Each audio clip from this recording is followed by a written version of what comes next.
ಕನ್ನಡ ನಾಡು ಇದು ಕನ್ನಡಿಗರ ನಾಡಿಮಿಡಿತ.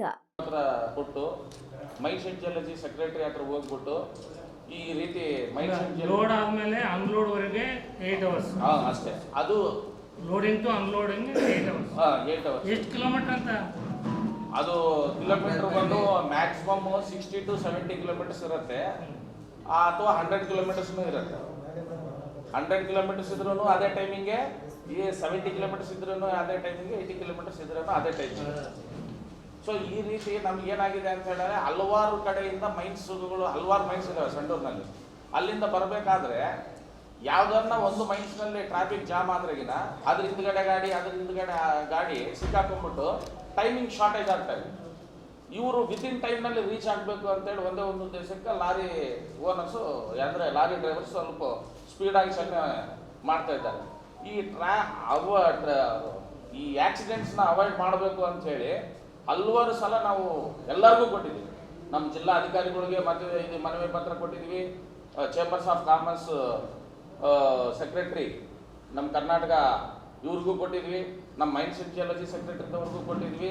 ಅಂದು ಇನ್ನೊಂದು ದಿವಸ 2023ರಲ್ಲಿ ಇರ್ತಕ್ಕಂಥ ಡಿಸ್ಟ್ರಿಕ್ಟ್ ಏನಂತ ಕೊಟ್ಟಿರಿ? ನಮಗೆ ಪರ್ಮಿಟ್ ಟೈಮಿಂಗ್ಸ್ ಅನ್ನು ಇನ್ಕ್ರೀಸ್ ಮಾಡಿಕೊಡಿ ಅಂತ ಹೇಳಿ. ಎಷ್ಟು ಅವರ್ಸ್ ಕೇಳಿ?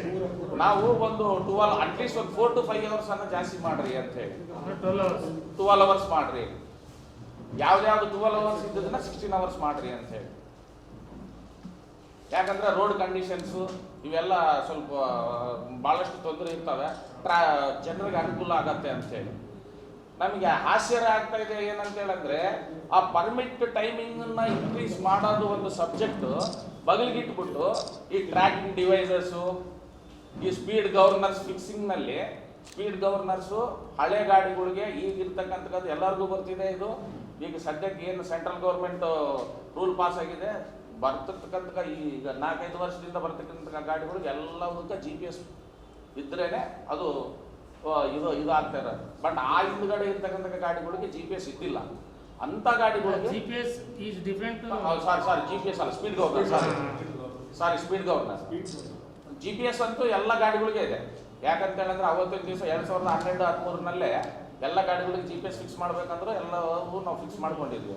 ಅದಲ್ದಂಗ ಸ್ಪೀಡ್ ಗವರ್ನರ್ಸ್, ಈ ಸ್ಪೀಡ್ ಗವರ್ನರ್ ಅಲ್ಲಿ ಸ್ವಲ್ಪ ಟೆಕ್ನಿಕಲ್ ಇಶ್ಯೂಸ್ ಇದಾವೆ.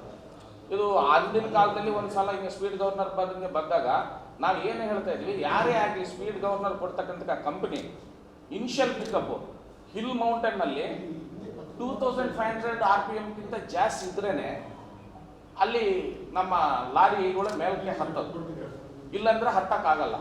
ಸೊ ಅಂತ ಒಂದು ಕಂಪನಿ ಯಾವುದಾದ್ರೂ ಇದ್ರೆ ಅದನ್ನು ಸಂಧಾನ ಮಾಡ್ರಿ ಅಂತೇಳಿ ನಾವು ಈ ಹಿಂದ್ಗಡೆ ಇರ್ತಕ್ಕಂಥ ಜಿಲ್ಲಾಧಿಕಾರಿಗಳಿಗೆ ಇವ್ರಿಗೆಲ್ಲರಿಗೂ ನಾವು ಮನವಿ ಪತ್ರಗಳು ಕೊಟ್ಟಿದ್ದು ಆಯಿತು.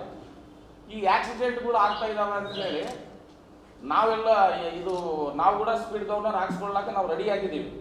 ನಾವು ಇಲ್ಲ ಅಂಬೋದಿಲ್ಲ. ನಾವೇನು ಅಂತಿದ್ವಿ, ಈ mining permit increasing of timing ವಿಚಾರ ಬಿಟ್ಟು ಬರೀ ಸ್ಪೀಡ್ ಗವರ್ನರ್ಸ್ ಮೇಲೆ ಬೀಳೋದು ನ್ಯಾಯ ಅನಿಸ್ತಾ ಇಲ್ಲ ಅಂತ ಹೇಳಿ. ನೀವು ಹೇಳ್ದಂಗ ಮೈನಿಂಗ್ ಟೈಮಿಂಗ್ ಇನ್ಕ್ರೀಸ್ ಆದ್ರೆ ಆಕ್ಸಿಡೆಂಟ್ ಕಡಿಮೆ ಆಗ್ತಾವಂತ್ರ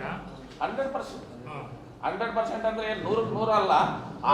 ಅಷ್ಟೇ ಅಂದ್ರೆ ಅಪಘಾತ ಈಗಿರ್ತಕ್ಕಂಥ ಇದನ್ನ ಇದು ನೋಡ್ಕೊಂಡ್ರೆ ಇದು ಪರ್ಸೆಂಟೇಜ್ 100% ಕಮ್ಮಿ ಆಗುತ್ತೆ.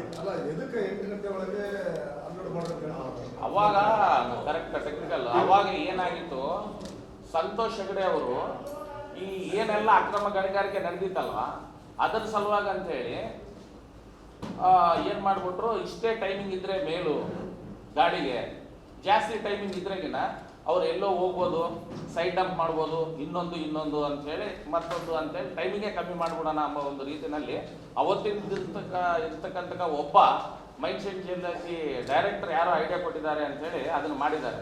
ಅವರು ವೈಜ್ಞಾನಿಕವಾಗಿ ನೋಡ್ರಿ ಸರ್ ಇದು ತಪ್ಪಾಗತ್ತೆ ಅಂತೇಳಿ ಅಂದಿನ ದಿವಸದಲ್ಲಿ ಅವ್ರಿಗೂ ನಾವು ಹೇಳಿದ್ವಿ. ಒಂದೇ ಪರ್ಮಿಟ್ ಇಟ್ಕೊಂಡು ಹಂಗೆ ಹೊಡಿತಾರೆ ಅಂತ ಏನು ಮಾಡಿಲ್ಲ. ಹಂಗೇನಿಲ್ಲ. ಈ ಹುಸಿನ ಒಂದೇ ಪರ್ಮಿಟ್ ಇಟ್ಕೊಂಡು 3 ಸಾವಿರ ಕೊಡ್ತಾವಲ್ಲ. ಇದು ಬಹುಶಃ ಇವೆಲ್ಲ ಎರಾಡಿಕೇಟ್ ಮಾಡ್ಬೇಕು ಅಂತ ಹೇಳಿ ಅವ್ರು ಹಂಗ ಮಾಡೋರು 6 ತಾಸು ಇದ್ರು ಬಲಾರ ಉಸು ಹೊಡಿತಾರಲ್ಲ ಒಂದೇ ಪರ್ಮನೆಂಟ್.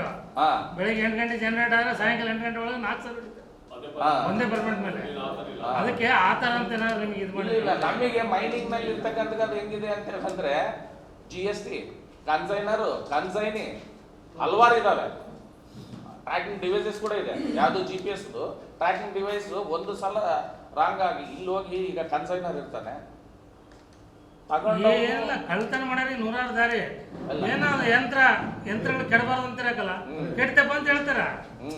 ಬೇರೆ ಪ್ರಶ್ನೆ ಏನೆಲ್ಲ ಮಾಡಿದ್ರು ಕದಿಯೋದು ಅದಕ್ಕಾಗಿ ಅನ್ಲಾಕ್ ಮಾಡ್ಬೇಕಂದ್ರೂ ಯಾರು ಗೂಡ್ಸ್ ತಗೊಂಡಿರ್ತಾರೆ ಅವರು ಅನ್ಲಾಕ್ ಮಾಡಿದ್ರೆ ಮಾತ್ರನೇ ಅಲ್ಲಿ ನಮಗೆ ಟೈಮಿಂಗ್ ಸಿಕ್ಬಿಡುತ್ತೆ. ನಾವ್ ಏನ್ ಹೇಳ್ತಾ ಇದ್ವಿ, ಜಾಸ್ತಿ ಏನು 24 ತಾಸು ಕೊಡ್ರಿ ಅಂತ ಹೇಳಿ ಕೇಳ್ತಾ ಇಲ್ಲ. 4 ಅವರ್ಸ್ ಮಾತ್ರ ಇನ್ಕ್ರೀಸ್ ಮಾಡಿದ್ರೆ ಇದು ರೋಡ್ ಆಕ್ಸಿಡೆಂಟ್ಸ್ ಕಮ್ಮಿ ಆಗ್ಬೋದು ಅಂತ ಹೇಳಿ. ಈಗ ನಿಮ್ಮಲ್ಲಿ ಎಷ್ಟು ಲಾರಿ ಇದೆ ಹೊಸ ಎಷ್ಟು ಬಂದಿದ್ದಾವೆ? ಲಾಸ್ಟ್ 3-4 years ಇಂದ ಆಲ್ರೆಡಿ ಇನ್ಕ್ಲೂಡೆಡ್ ಸ್ಪೀಡ್ ಗವರ್ಸ್. ಹಳೆ ಗಾಡಿ ಎಷ್ಟಿದಾವೆ? ಟೋಟಲ್ ಗಾಡಿ ಎಷ್ಟು ನಿಮ್ಮಲ್ಲಿ? ಇದು ನಮ್ಮ ತಾಲೂಕು ಅಧ್ಯಕ್ಷರು ಅವರು ಇದು ಈರಣ್ಣ ಅಂತೇಳಿ ನಮ್ಮ ಸಂಡ್ರ ಇದರ ಆಗು ಹೋಗುಗಳನ್ನು ಯಾವ ರೀತಿ ಅಂತೇಳಿ ಈ ಹಿಂದೆ ಹೆಂಗೆ ಮಾಡ್ತಿದ್ರು ಹಂಗೆ ಮಾಡಿದ್ರೆ ಚೆನ್ನಾಗಿರುತ್ತೆ ಅಂತೇಳಿ ನಮ್ಮ ಅಭಿಪ್ರಾಯ. ಅದೇ ರೀತಿ ಯಾರಾದರೂ ಶಾಸಕರು ಇದನ್ನ ಕೈಗೆ ತಗೊಂಡು ಆದಷ್ಟು ಬೇಗ ಸ್ವಲ್ಪ ಈ ರೋಡ್ ಆಕ್ಸಿಡೆಂಟ್ಸ್ ನಿವಾರಣೆ ಮಾಡೋದು ಹೆಂಗ ಬರೀ ಸ್ಪೀಡ್ ಗವರ್ನರ್ ಹಾಕಿಬಿಟ್ಟಿದ ನಂತರ ಈಗ ಹೊಸ ವೆಹಿಕಲ್ಸ್ ಯಾವ ಆಗಿಲ್ವಾ? ಮೊನ್ನೆ ಅತಿ ಹೆಚ್ಚು ಟೆಕ್ನಾಲಜಿ ಇರ್ತಕ್ಕಂಥ ಜಿಂದಾಲ್ ಬಸ್ಸು ಯಾವುದು ಬ್ಯಾಟ್ರಿ ಬಸ್ಸು ನಮ್ಮ ರೇಣಿವೀರಪುರದ ಹತ್ರ ಆಕ್ಸಿಡೆಂಟ್ ಆಯ್ತು. ಅದಕ್ಕ ಟೋಟಲ್ ಇದು ಒಡೆ ಮಾಡಕ್ ಆಗಲ್ವಲ್ಲ. ಆಕ್ಸಿಡೆಂಟ್ ಬಟ್ ಆಕ್ಸಿಡೆಂಟಲ್ಲೇ ಆಗ್ಬೇಕು. ಬಟ್ ಇದೇನಾಗುತ್ತೆ ಇಲ್ಲಿ ಆರೋಪ ಏನಂದ್ರೆ ಮಿತಿಮೀರಿ ವೇಗ ಹೊಡಿತಾ ಇರೋದು. ಮಿತಿಮೀರಿ ವೇಗ ಯಾಕೆ ಆಗ್ತಾ ಇದೆ? ಪರ್ಮಿಟ್ ಟೈಮಿಂಗ್ಸ್ ತೋರಿಸಲ್ಲ. ನಮಗೆ ಯಾರಾದ್ರೂ ಒಬ್ಬ ಶಾಸಕರು ಇದ್ರ ಬಗ್ಗೆ ಇಂಟ್ರೆಸ್ಟ್ ತಗೊಂಡು ಸ್ವಲ್ಪ ಅಲ್ಲಿ ಮೈನ್ಸ್ ಅಂಡ್ ಜಿಯಾಲಜಿ ಸೆಕ್ರೆಟರಿ 3 ದಿವಸ ಕಾದಿವಿ ಸರ್. 3 ದಿವಸ ಕಾದಿವಿ ನಾವು ಬಳ್ಳಾರಿಯಿಂದ ಹೋಗಿ. ಅಲ್ಲಿ ಸೆಕ್ರೆಟರಿದವರು ಇದು ಅಂಡರ್ ಆಫೀಸರ್ಗೆ ಹೇಳ್ತಾರೆ, ಅಂಡರ್ ಆಫೀಸರ್ ಹೇಳ್ತಾರೆ ನಮ್ಮ ಹತ್ರ ದುಡ್ಡಿಲ್ಲ ಅಂತ ಹೇಳಿ ಹೇಳ್ತಾರೆ. ಇದೆಲ್ಲ ಸಾಫ್ಟ್ವೇರ್ ಚೇಂಜ್ ಮಾಡ್ಬೇಕಾಗತ್ತೆ ಅಂತ ಹೇಳಿ. ನೀವು ಸ್ಪೀಡ್ ಗವರ್ನರ್ ಹಾಕಿದ್ರೆ ನಮ್ಮ ಗಾಡಿ ಇಲ್ಲಿ ಇರಲ್ಲ ಅಂತ ಹೇಳಿ ಹೇಳ್ತಾ ಇದ್ರಲ್ಲ. ಇನ್ನು ಆಕ್ಚುಲಿ DCSP RTO ಹತ್ರ ಬಂದು ಸ್ಪೀಡ್ ಗವರ್ನರ್ ಹಾಕೋ ವಿಚಾರ ನಾವು ನೋಡಿದ್ವಿ. ಅವ್ರು ಏನ್ ಹೇಳ್ತಾರೆ, ಡಾಕ್ಯುಮೆಂಟೇಶನ್ಲಿ ವೆಹಿಕಲ್ಸ್ ಬಿಡ್ತಾ ಇದ್ದಾವೆ, ಬಟ್ ಹೊರಗಡೆ ಮೂವಿಂಗ್ ಆಗಿರ್ತಕ್ಕಂಥ ವೆಹಿಕಲ್ಸ್ ಈ ಪ್ರಸ್ತುತ ವೆಹಿಕಲ್ಸ್ ಯಾವ ಸುತ್ತ ಬರಲಿಲ್ಲ. ಬಟ್ ಪೇಪರ್ಸ್ ಅದಾವ, ವೆಹಿಕಲ್ಸ್ ಸುಮ್ಮನೆ ಹಸ್ತ ಬಂದಿರ್ತಾರ ವೆಹಿಕಲ್ಸ್ ಅದಾವೆ. ಇವು ಯಾವ ವ್ಯಾಲ್ಯೂಬಲ್ ಅಲ್ಲ ಮೈನಿಂಗ್ ಇರ್ಲಿಕ್ಕೆ ಹೋಗ್ಲಿಕ್ಕೆ. ಹಾಕಿದ್ರೆ ಓದಿಲ್ಲ ಐಸೋಲೇಟ್ ಪೇಷಂಟ್ ವೆಹಿಕಲ್ಸ್ ಇದಾವೆ ಅಂತಂದೇಳಿ ಅವ್ರು ಹೇಳ್ತಾ ಇದ್ರು. ಈಗ ನೀವು 2006 RPM ಇದ್ರೇನೆ ಪವರ್ಸ್ ಅಂತಂದ್ರೆ ಆ ಮುದವರಿಗೆ ತಂದು ಇಂಜೆಕ್ಷನ್ ಹಾಕೊಂಡು ಎಷ್ಟೊತ್ತು ಕೊಡ್ತಾನೆ, ಅಲ್ಲಿ ಅಂತ ಕೆಳಗೆ ಬಿಟ್ಬಿಡ್ತಾರೆ. ಹಾಗೆ ನಿಮ್ಮ ವೆಹಿಕಲ್ಸ್ ಪ್ಯೂರ್ಲಿ ಫಿಟ್ನೆಸ್ ಇಲ್ಲ ಅಂತಂದೇಳಿ ಇದರಲ್ಲಿ ಟೆಕ್ನಿಕಲ್ ಆಗಿ ಡಿಬೇಟ್ ಮಾಡ್ಬೇಕಾಗತ್ತೆ ಸರ್.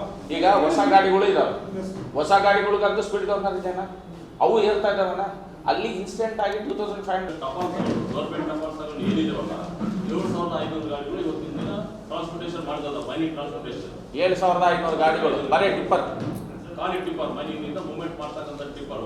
ಅದರಲ್ಲಿ ಇದರಲ್ಲಿ ಸ್ಪೀಡ್ ಗವರ್ನರ್ ಅಂದ್ರೆ ಹಳೆ ಇದ್ವಲ್ಲ, ಹೊಸ ಈಗ 3-4 ವರ್ಷ ಬಂದಿರೋವು ಇರ್ತವೆ.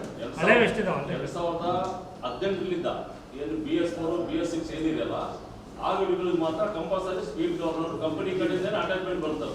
ಅದು ಡಿಸ್ಕೌಂಟ್ ಮಾಡೋಂಥ ಅವಶ್ಯಕತೆ ಇರೋದಿಲ್ಲ. ಸೊ 17ರಿಂದ ಏನು ಅಕ್ಕಡಿಗೆ ಇದಾವಲ್ಲ ಸ್ವಲ್ಪ ಲೋ ಮಾಡೋ ಗಾಡಿಗಳಿಗೆ ಅದಕ್ಕೆ ಸ್ಪೀಡ್ ಗವರ್ನರ್ ಆಗಲಿ ಅಂತೇಳಿ ಒತ್ತಾಯ ಮಾಡ್ತಾರೆ. ಅದೇ ಎಷ್ಟಿದಾವ ಅಂತ ಕೇಳ್ತೀವಿ. ಅವು ಸುಮಾರು ಒಂದು 2,500-3,000 ಗಾಡಿ ಇದಾವೆ ಹಳೆ ಗಾಡಿ. ಈಗ ಮೊನ್ನೆ ಆಕ್ಸಿಡೆಂಟ್ ಆಯ್ತಲ್ಲ ಸಂಡೂರಾಗ, ಅದು ಯಾವ ಮಾಡಲ್ ಗಾಡಿ? ಅದು ಹಳೆ ಗಾಡಿ, ಅದು 2014. ಅದು 2014. ಅಂದ್ರೆ ಪರ್ಮಿಟ್ ಟೈಮಿಂಗ್ ಸೆಂಟ್ರಲ್ ಗವರ್ನಮೆಂಟ್ ಮಾಡಿರೋದು. ಮಾಡಿಕೊಂಡಿಲ್ವಾ? ಈಗಲೇ ಸಬ್ಸ್ಕ್ರೈಬ್ ಮಾಡಿ ಬೆಲ್ ಐಕಾನ್ ಅನ್ನು ಒತ್ತಿ ನೋಟಿಫಿಕೇಶನ್ಗಳನ್ನ ಪಡೆಯಿರಿ.